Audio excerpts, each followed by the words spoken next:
Hello, my name is Corey Hintz, and I am based out of the Winnemac, Indiana store as a service technician.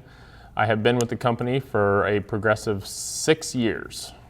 Today we're going to go over tractor optimization. So what I mean by that is going over the products that are already integrated into your John Deere tractor. Everything from your SCV settings to implement management. So let's get started with the Double Aught series. So your 8100s all the way through your 8400 machines do have optimization tools built into the command arm center. They are field cruise, SCV flow and time control, SCV depth control, a product called touch set depth, auto MFWD, electric hitch control, and integrated wheel slippage. Now when we talk about those systems, so field cruise is going to be the dial that is on the frontmost portion of your command arm center. And what it allows you to do is set your RPMs based on your implement that you're pulling. So keep in mind that yes, that is a fuel conservation tool, but when field cruise is turned off, you actually gain in heavy tillage operations a 13% engine bulge in power. So what that means is you do get 13% over your rated horsepower in that machine with field cruise turned off when you're in a heavy tillage situation. So when we talk about SCV flow and time control, we don't always want to increase that flow to 10 at all times. What that does, it can rob horsepower from your machine because that is being driven by the engine. And so take time when you're setting up your implement to kind of get a feel for how long, if you set your flow to 7, are you really gaining any time when you set it to 8? So play around with that when you're either running a planter, running a tillage tool, an applicator. Don't always just set everything to a maximum 10 hydraulic flow. And setting the time is just that. You want to find that balance between hydraulic flow and time. So when you are making that headland turn, your markers are raising, your planter's going up, you're making the turn, you're setting everything back down. You're not drawing a bunch of horsepower and RPMs when it's not necessary. SCV depth control. So when I speak of that, it's actually the technical term is going to be touch set depth control. And what this utilizes is any implement that has a sensor that measures the depth that that tool is going into the ground. You don't have to focus on a time when you're setting that implement. So you hit your SCV 1, 2, or 3, whatever you have it set to, and that implement lowers to a set depth instead of worrying about your time. Am I at the right depth? Is my chisel working the ground? Do I need to bump that switch another extra bump to make sure it's on the stops? Auto MFWD, so your mechanical front wheel drive. When you're in that, you are going to disengage your front wheel assist when you use your left and right brakes for your wheels to make your turn. And also it's going to automatically turn off when it hits a transportation speed. So you're not gaining or you're not utilizing your front tires more than you need to. Now, with it in auto, and with it turned off, when you're in transport speed and you are slowing down at a rapid amount, so you are hitting the brakes and the machine is slowing itself down, it is going to engage your MFWD to help you slow down. So if it feels a heavy drag, your implement's pushing you, it's going to use those front tires also as a braking mechanism to help you safely come to a stop. Electronic hitch control, so that's big for the 00 series. We no longer have to use the handle on the side to manually adjust up and down. We can set your hitch based on an amount. So when you're running your 3-point drawn tools, whether it be a toolbar, seeder, applicator, you can set that depth appropriately instead of trying to maintain depth with gauge wheels. We do have a wheel slippage monitoring system in your 00 series machines as well. So it calculates wheel slippage based on radar or GPS speed and tells you anything that you need to know. Am I pulling too hard? Keep in mind that over 10% wheel slippage, we'd really like you to make a change in your machine, whether it's raising up the implement or simply gearing down to better grab the dirt and keep you propelling forward. When it comes to wheel slippage, keep in mind that tire pressure also has a key factor in that. So you want that nice flat footprint, and we don't want to utilize the cone of the tire as much as we want to use a flat surface to engage as much tread as we can and not losing power. So moving into the hitch control a little bit more, so underneath that armrest on the right hand side, we have your load depth control, height limit, and rate of drop. So the farthest knob on your left is going to be your load depth. When you are adjusting your load depth, the lower the number, the more rigid your hitch is going to be. So when you're pulling a planter, when you are pulling a tillage tool that you don't want to flex up and down as the resistance of the dirt increases, we want to set that closer to 0 or off in this position.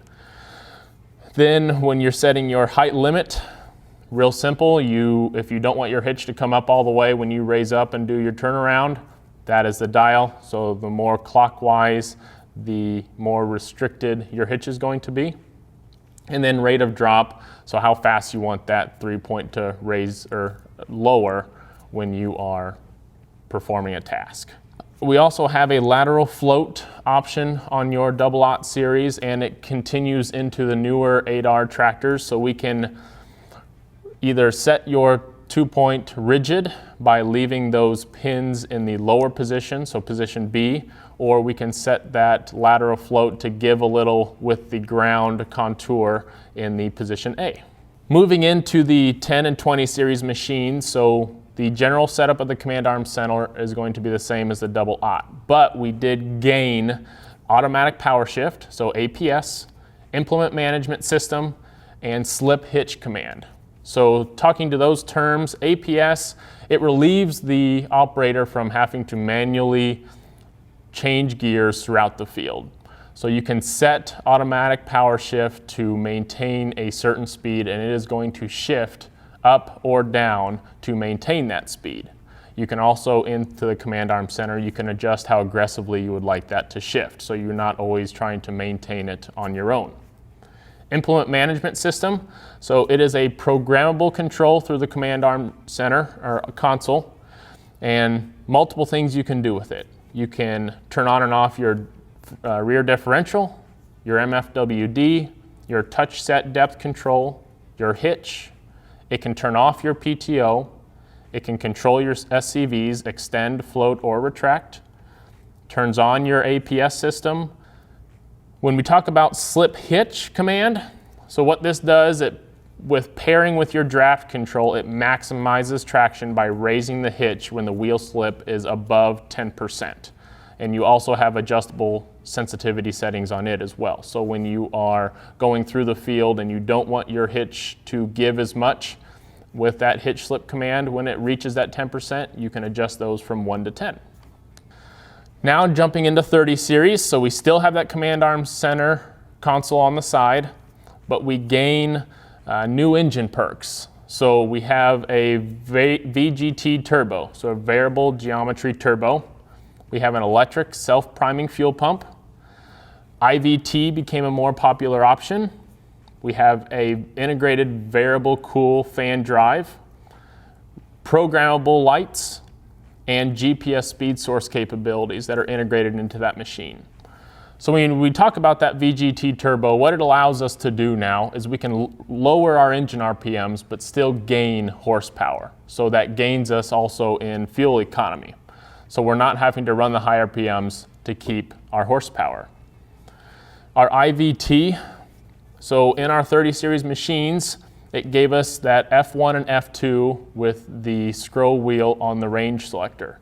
It's a hydromechanical power transfer mechanism for smooth transitions into your travel speed. Our very cool fan, so increasing and decreasing fan speeds based on fluid temperatures. We don't have to run a high RPM to keep our fluids at a reasonable temperature anymore. This variable cool fan is going to adjust. Now, we do have and are needing to keep an eye on the very cool fan belt. As the belt wears, that drive is going to have to spin faster than it's wanting to keep that fan at a reasonable temperature. Keep your machine at a reasonable temperature. When we talk about programmable lights, so as you flip through your lights, we can select, as you select which range you want your lighting to be on that command arm center, we have a 10-second interval on the command console that allows us to select what lights you want on. So if you want certain lights on in transport that you don't want on in field mode, you can scroll through there and turn on and off lights. You can also change the amount of time it takes for the lights to go off when you are keyed off at the end of the day and you want your timered lights to be 10 seconds, 20 seconds. With 30 series tractors that have ITVs as an option in their transmission, we get an extra knob next to what would be the field cruise. So it gives us the availability to change the IVT's characteristics based on how we are using the tractor. For instance, position number 1 is PTO driven. So what I mean by that is when we are using a PTO, we typically want to keep our PTO speed constant. So our IVT is going to do speed management more than fuel efficiency. Now when we get into position 2 and 3, then we get more into a fuel efficiency to where the IVT is going to ratio its travel speeds, and the engine is then going to reduce its RPMs to help us utilize more fuel economy opportunities. So position 2 is going to be more driven towards a heavy draft or tillage operation. So when you're really pulling that machine and you want to utilize the horsepower of your tractor, you want to be in position 2. So it also incorporates logic within your hydraulic commands. So when you are using a hydraulic function, raising that planter up, it is going to keep that in mind as you're making your turn. And then position 3 is going to be for your transport or light tillage. So it is going to be the setting that is going to utilize the lowest engine RPM possible, but still maintain your operations efficiency and achieve maximum travel speed. So when you're in transport mode, it is, if you're running that 25 miles an hour, it is going to ratio down the RPMs to maintain fuel economy.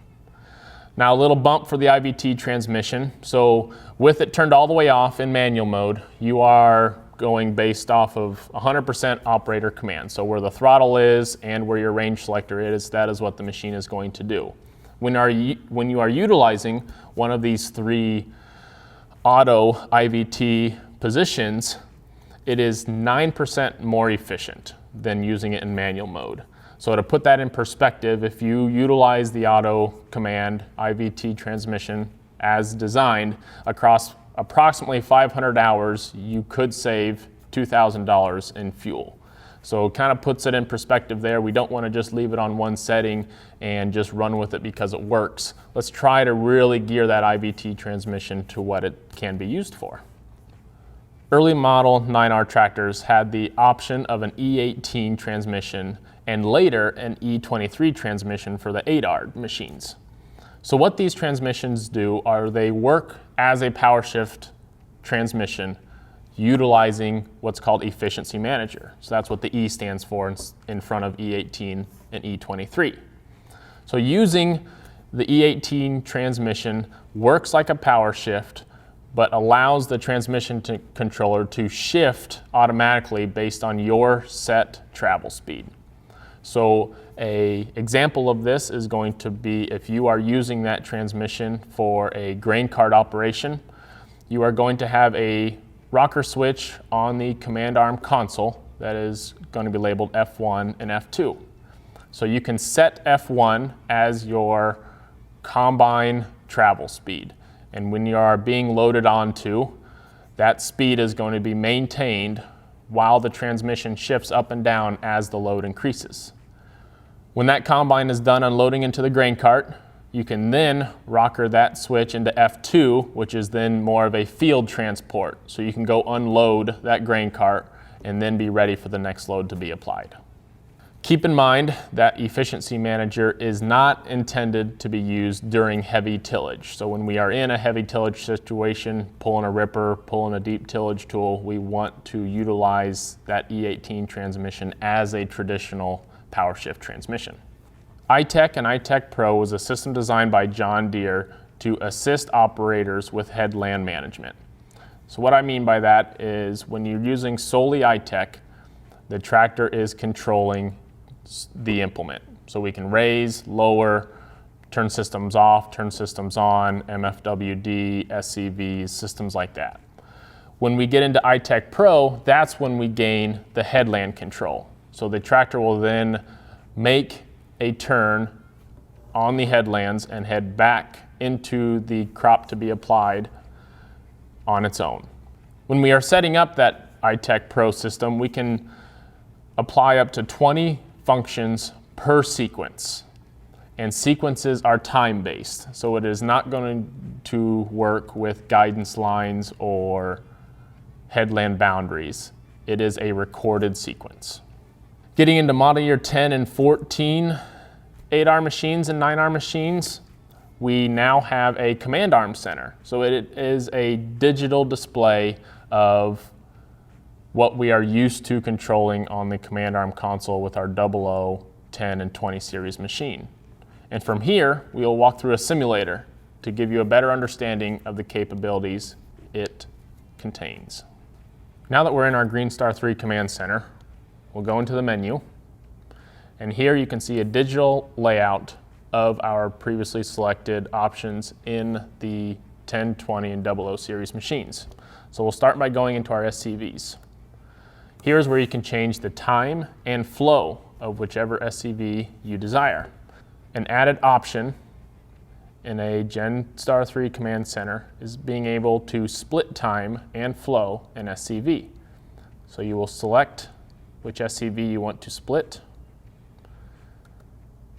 And here, instead of trying to find a middle point on raise and lower time and flow, using this tool you can manage your extend and retract flow and time settings separately from one another.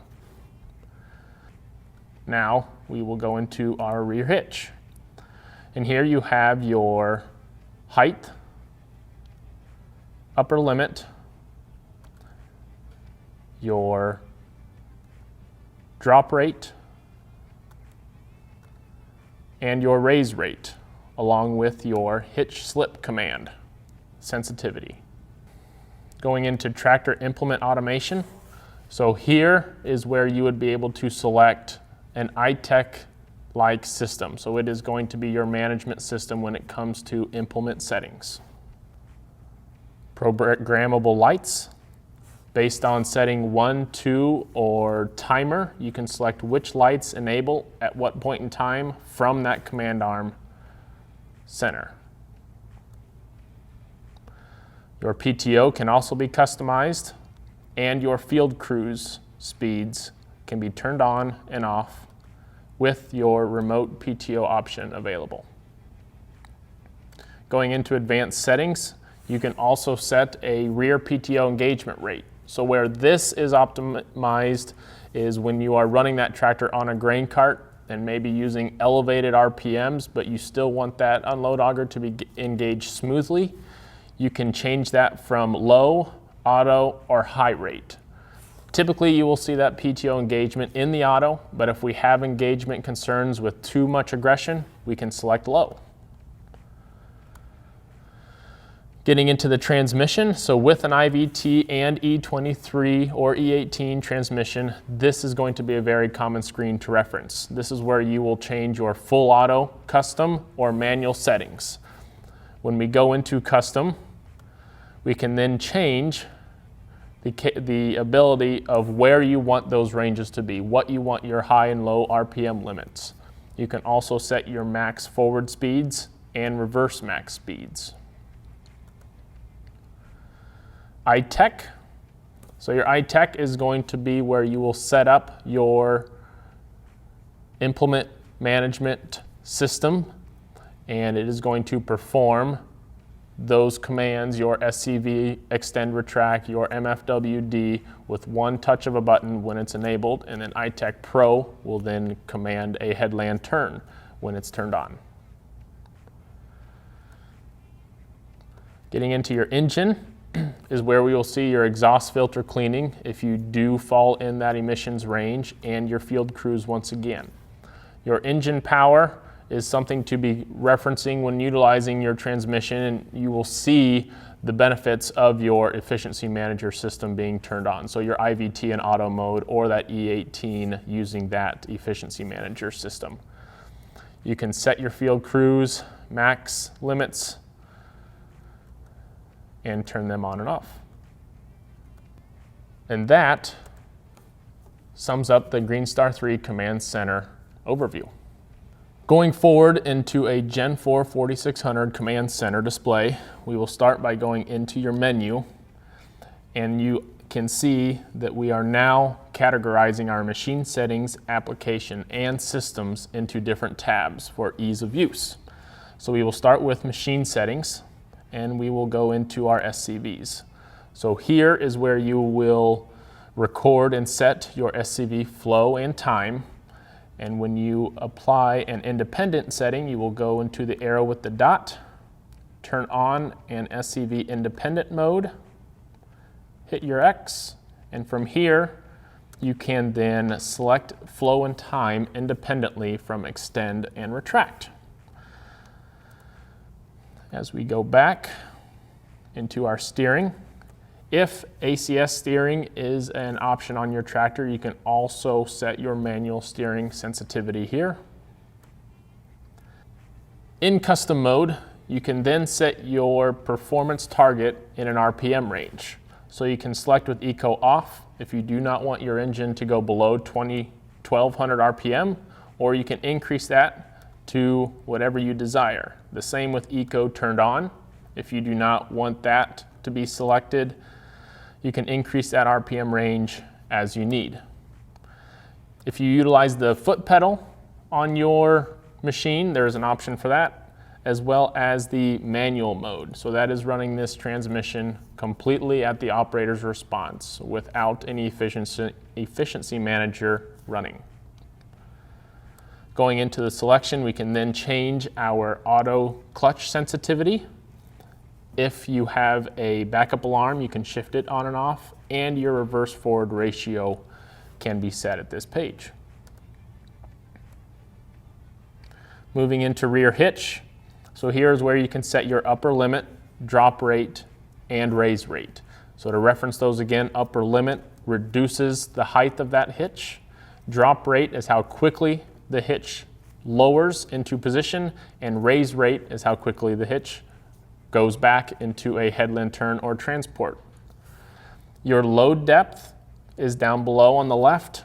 So as before, 0 is going to be the most rigid that hitch can be set, and then as you increase your number, that hitch is going to float as the terrain compaction changes or density changes.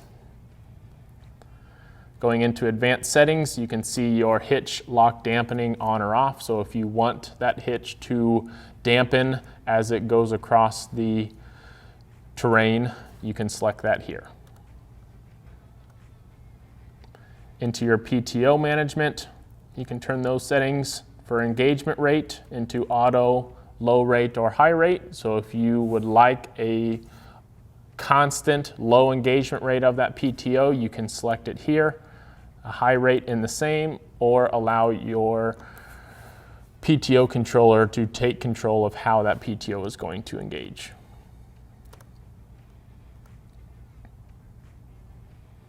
Going in, you can also select a phone, maintenance and calibrations, so when you want your service intervals to alarm you on your display, your easy calibrations. Programmable lights, so here selections 1 dim, 1 bright, and then 2 dim, 2 bright. You can select which lights you want on and link certain pod lights together to meet your needs. HVAC and engine. So here's where we get into your max engine speeds. So if you want to set more of a manual cruise, field cruise, you can set those here. You can see your PTO speed, your exhaust filter cleanings in auto or park, and then of course your engine power with that added bulge meter there to the right of your horsepower.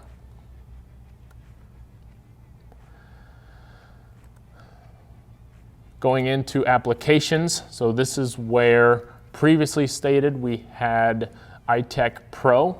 It has now been converted to AutoTrack Turn Automation. So AutoTrack Turn Automation is going to be where you can set your aggressiveness of turns, when you want that turn to start, when you want your triggered sequences to start based on your headlands instead of a distance based, and then if you have interior boundaries, if you would like to select your sequences based on interior boundaries or exterior boundaries. And that will conclude our layout of the Gen 4 4600 Command Center and its efficiency capabilities. That concludes our tractor optimization course. Thank you so much for attending. If you have any further questions on any material that we went over today, please contact your local GreenMark equipment dealership.